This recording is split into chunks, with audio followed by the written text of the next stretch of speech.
following announcement has been paid for by the new Howell order. New Howell order. Yes, we're gonna have. I talked with Eric Bieniemy and Tavita yesterday, and after our first preseason game, after both those joint practices, I'm going to name Sam our starter this year going forward. He's basically met the challenge that we talked about, and that was seeing the growth and improvement from OTAs and minicamp, and then talked about going into training camp and continue to grow and show us what he's capable of, and we've been very pleased with it. And to the point where I decided yesterday that we were going to name him the starter going into the regular season. Yeah, I mean, it means a lot, of course. I mean, just to have this opportunity in front of me means everything to me. But I think all of my work is ahead of me, and I know this is only the beginning. And I know I have a lot of work in front of me, and that's what I'm kind of focused on right now. New Howell order. New Howell order. Who else could it be? Me, your man, Louie T. Welcome to the command post. You know what it is. Post up. Take command. I, of course, am your commander-in-chief, Louie T. Thank you for joining me. You know what it is. The takeover begins. Officially, Sam Howell has been named the starter of the Washington Commanders. This comes as a surprise to no one within the fan base that has been paying attention. It was a formality. Today, it becomes official. I actually told y'all yesterday that I thought the announcement would come today after Ron had a chance to assess the film. At the end of the day, we knew this when he beat Dallas, made the speech in the locker room. We knew at that point that he had grabbed this quarterback position by the horns. And whether they were going to bring someone else in here to compete with him, the minute that guy ended up being Jacoby Brissett, you knew, I knew, we knew he was the starter. And so all he had to do was go out and show them that he was ready for this opportunity. He did not disappoint to this point in the offseason. And now we've approached the second preseason game. One game in the books. Joint practices knocked down. He played well in both of those instances. It's a no-brainer, and the decision has finally been made. He's going to be your starter in 2023. And for me, the foreseeable future, because I think he's going to absolutely kill it this year. Prove to everyone that he is the guy, and it'll stop the search that has been going on. And it's not a coincidence, folks, that when we finally get rid of Daniel Snyder's ass, get new ownership in here, that we finally stop looking for a franchise quarterback. All right. Not saying that before Dan got here, we had stability at the quarterback position, because we didn't. However, we had Brad Johnson coming off of his best season of his career, and Dan wanted nothing to do with it, essentially, and tore that to shreds. And from that point forward, it's been an abject disaster at the quarterback position. Hell, Terry, in his short, brief stint here in Washington, has already played with 10 different quarterbacks. That shit ends now with Sam Howell being announced the starter. And I'm telling you right now, Washington fans, there's still fans out there that don't believe in Sam, and that's fine, okay?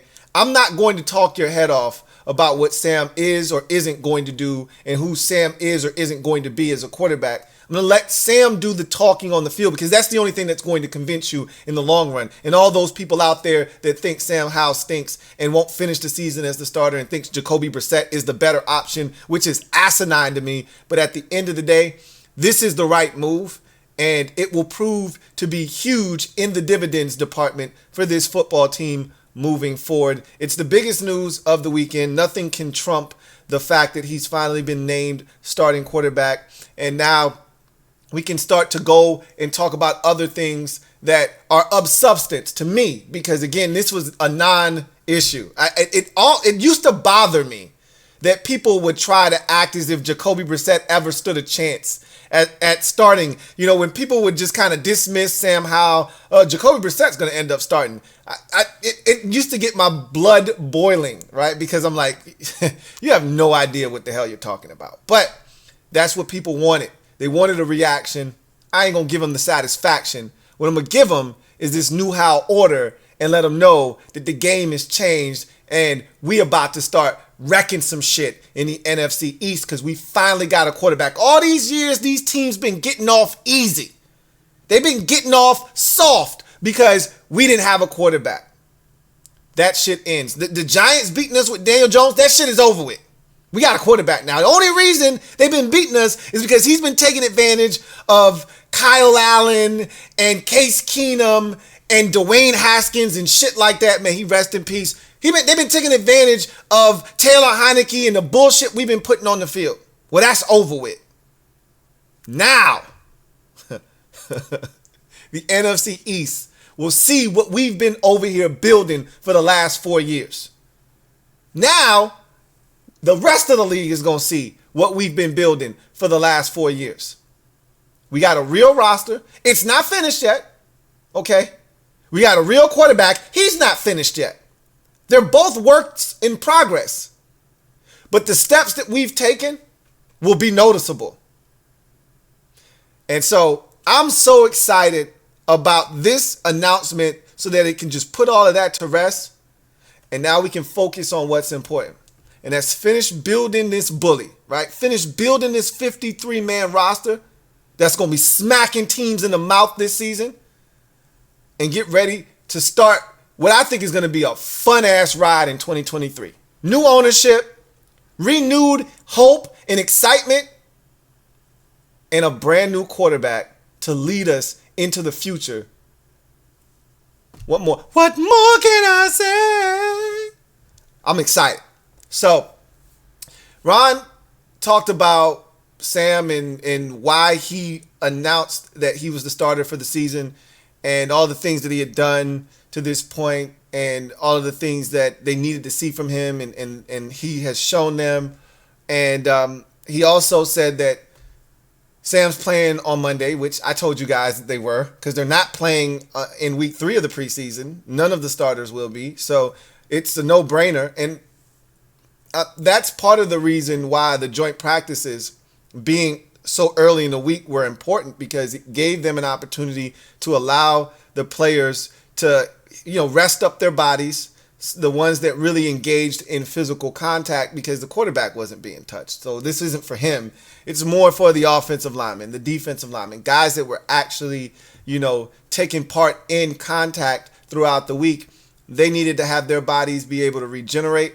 And now you can go out Monday, because those were Tuesday and Wednesday practices. Now it's Monday. They had plenty of time to get their bodies right. And it wasn't like super brutal. It wasn't super physical enough.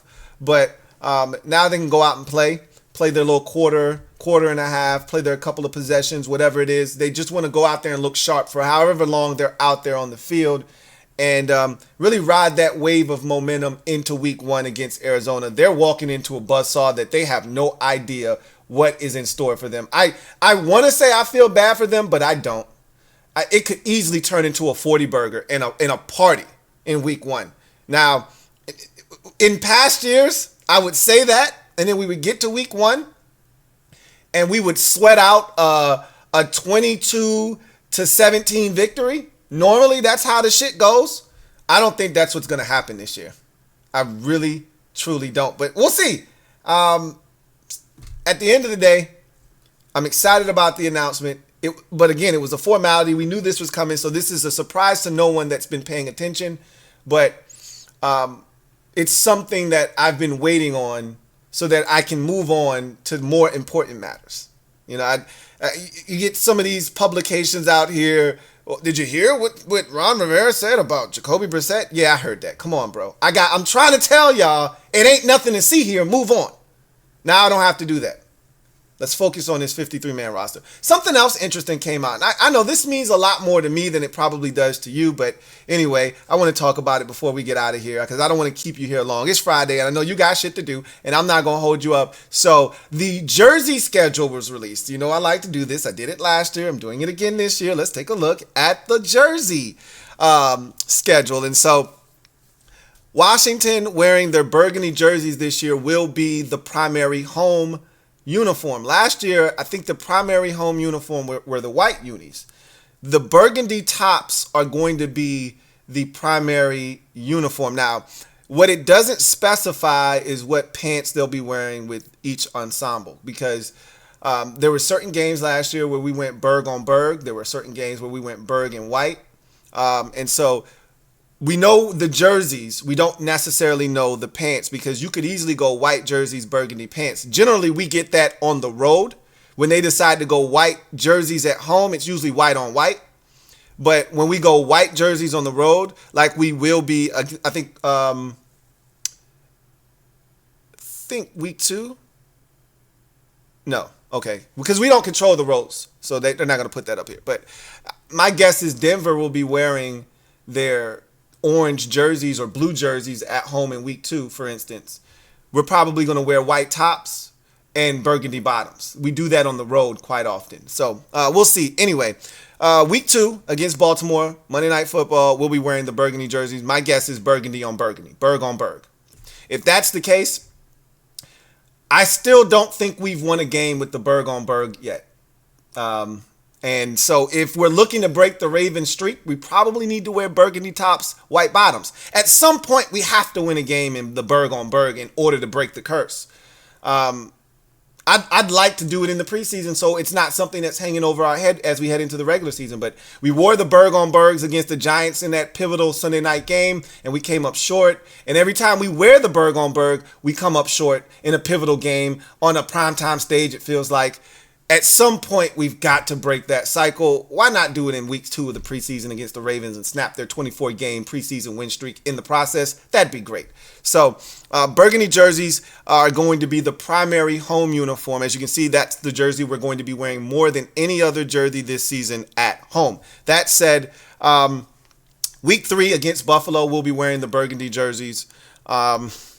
Berg on Berg, we'll see if it's burgundy with white bottoms. Being that the Bills are a team that can wear a different color bottom, it could easily be burgundy tops, white bottoms, and the Bills will wear their white tops with their blue bottoms. So we'll see how that works. Philadelphia, week 8, burgundy jerseys again. Miami Dolphins, week 13, burgundy jerseys. And San Francisco 49ers, late in the season, week 17, burgundy jerseys. White jerseys. Preseason game number 3 against Cincinnati will be a home tilt, so we'll be wearing the white jerseys there. Week 1 against Arizona, my guess is white on white. And week 18 against Dallas, so I think they're going back to the well, because last year in week 18, we hosted Dallas, we wore the white on whites, and we took care of business. So I think they're going to double up, and do it again and see if it can work out for them the second time around. So you're only wearing the white jerseys at home twice during the regular season.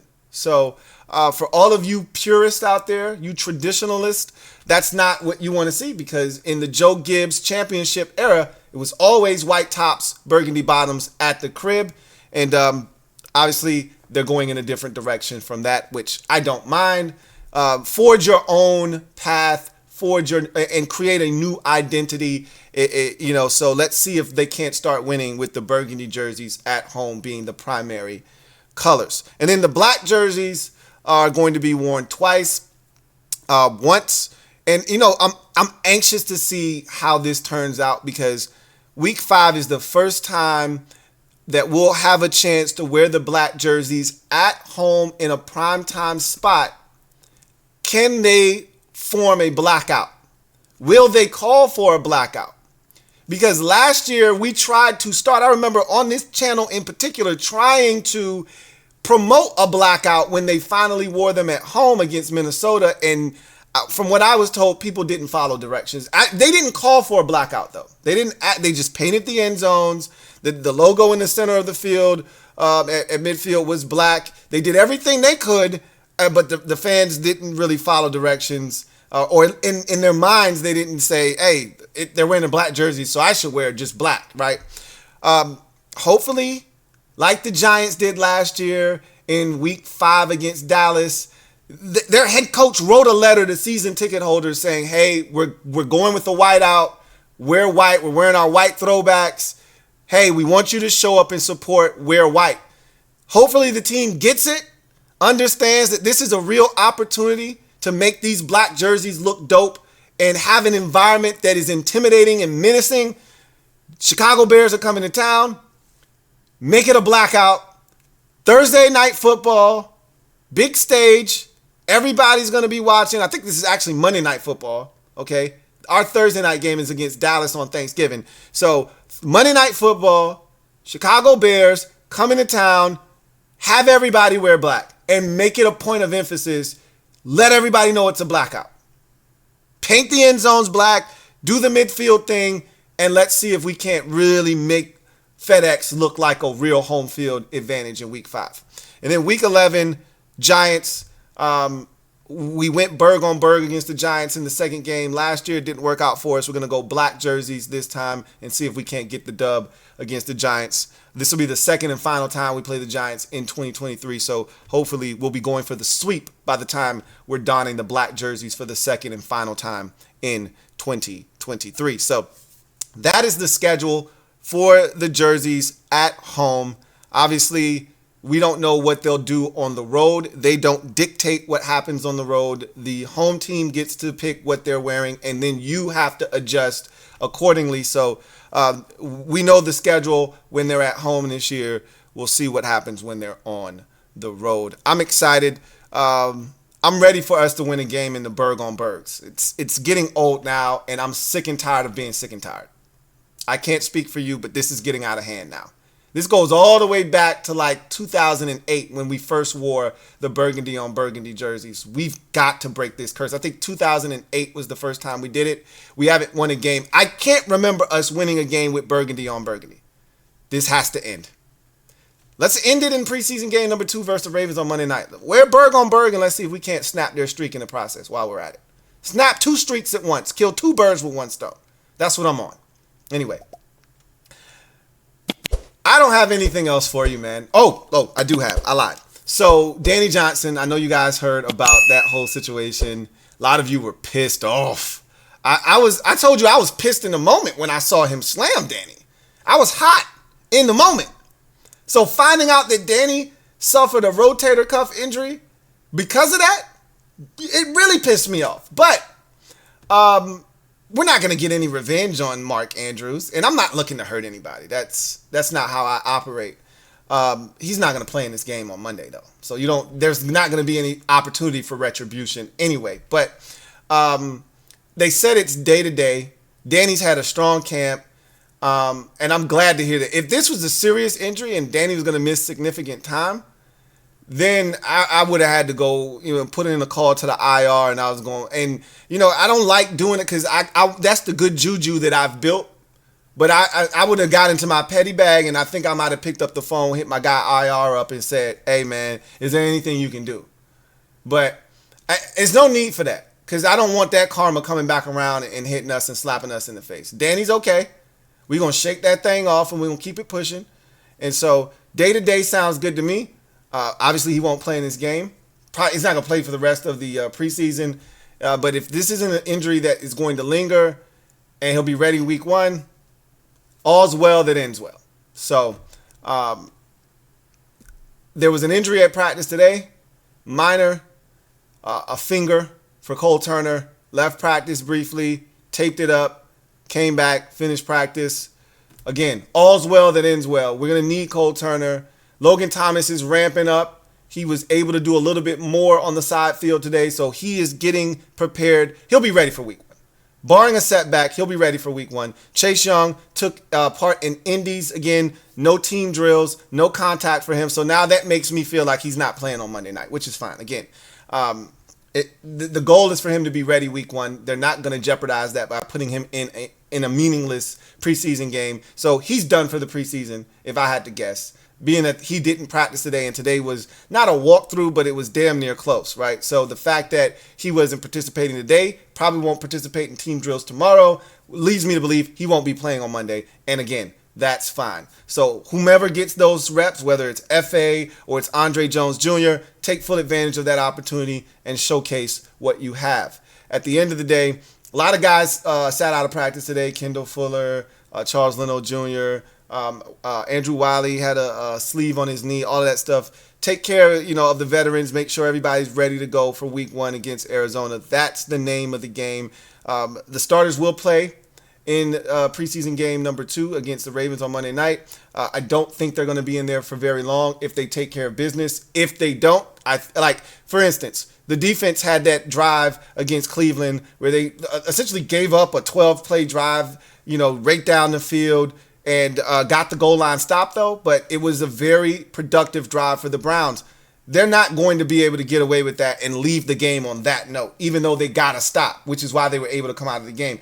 If they end up punching that thing in on 4th down, maybe the defense comes back for one more possession to make them feel good about themselves. But getting that stop on 4th down made them feel good, and they didn't need to put them back in. If that happens again against the Ravens, and more likely it'll be their backups because I don't think they're going to play their starters, you got to go back out there after that. You can't go to the bench and feel good about 2 games in which the defense allowed the offense to march it right down the field. They've got to have, a good showing in order to come out of the game relatively early.